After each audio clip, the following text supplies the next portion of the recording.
so that the expenses match up with the revenues that they helped earn. And that's what adjusting entries are trying to do. That's the sole reason we do adjusting entries. Now your book talks about 4 types of adjusting entries. I'm going to illustrate one of them here in our little Word document called adjusting entries deferrals or deferred. These are actually referred to in your textbook as prepaid expenses. So the question number 1 asks, if you paid $9,600 for an insurance policy that would last 2 years, what would be the journal entry? Well, this is clearly an asset. It's going to last for 2 years.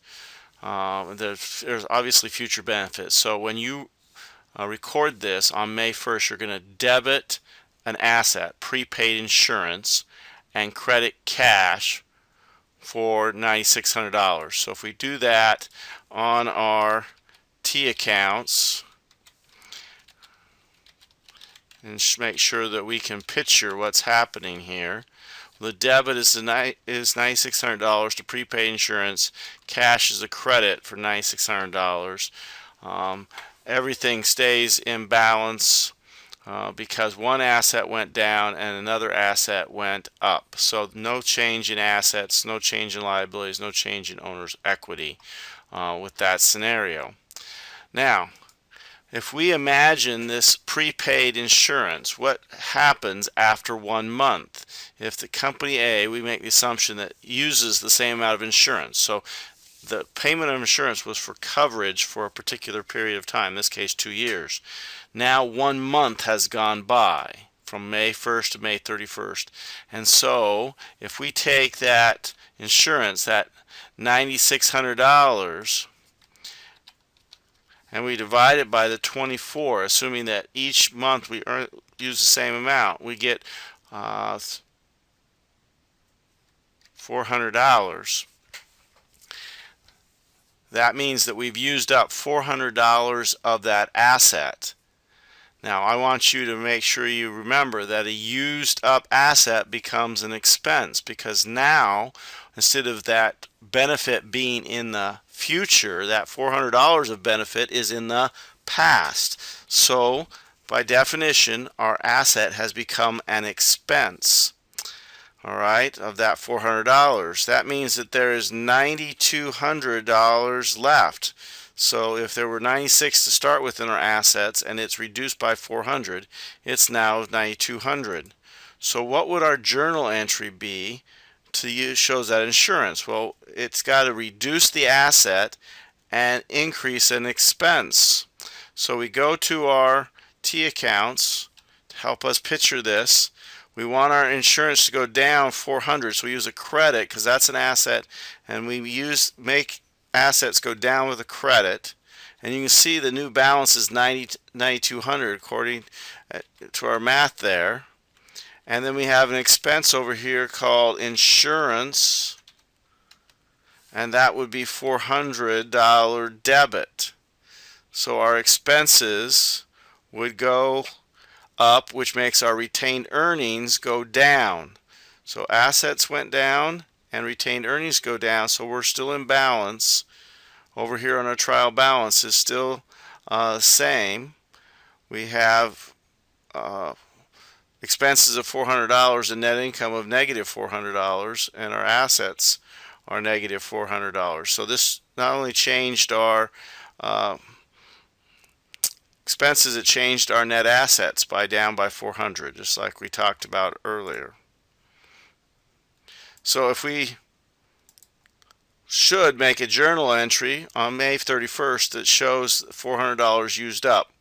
However, sometimes companies forget. So June, July, August, September, October, November, December go by, and we forget to record that we used more of that insurance because no one's going to remind us. There's no bill to pay. There's no information. We have to just remember. So sometimes we just forget. So if you count up the months from June, July, August, September, October, November, December, that's 7 more months. So 400 for 7 months plus the 400 for May $3,200 would be used up by December 31st, leaving us with $6,400 left to use.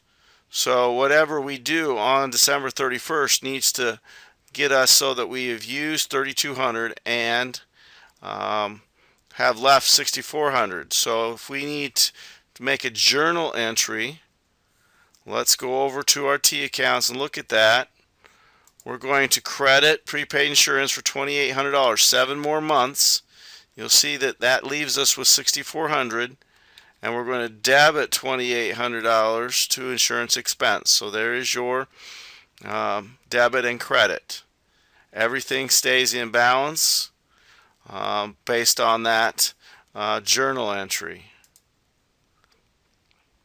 If we didn't make that entry in number 7, then we would still have too much insurance. We would have an asset that would be higher than it's supposed to be, so our assets would be overstated, and our expenses would be understated, which means our net income would be overstated. So our equity would be higher than it really should be, and assets would be higher than it should be, based if we'd have forgotten to make the entry in number 7.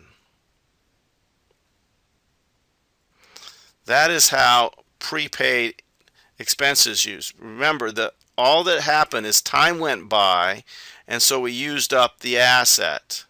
Now other prepaids may get used up differently. For instance, if we look at office supplies, on number 9, office supplies would be recorded when we bought it by debiting office supplies an asset and crediting accounts payable.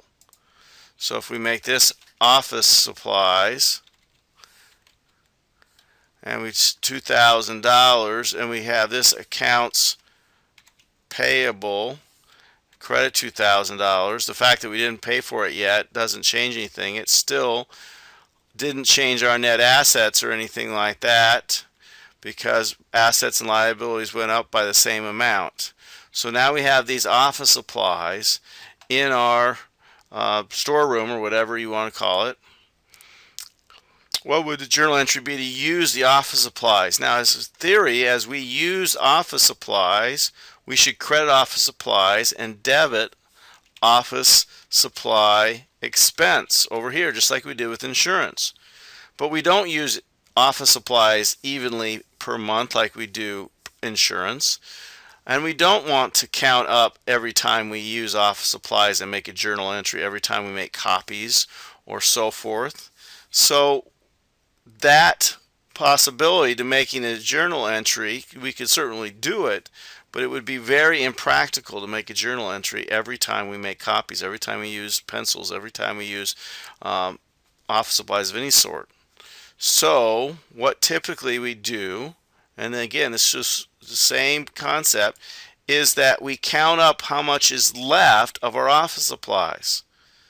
So say that we count up and there's $500 left of office supplies. If there's $500 left, that means we must have used $1,500. So we credit office supplies for $1,500 and we debit office supplies expense for $1,500. So we credit and debit for the amount used. We figure out how much is used by taking how much we bought minus what we have left. Okay? So that is another way we can deal with a similar situation where we have paid for something, we've got an asset, and then we're going to use it over time, and as we use it, it becomes an expense.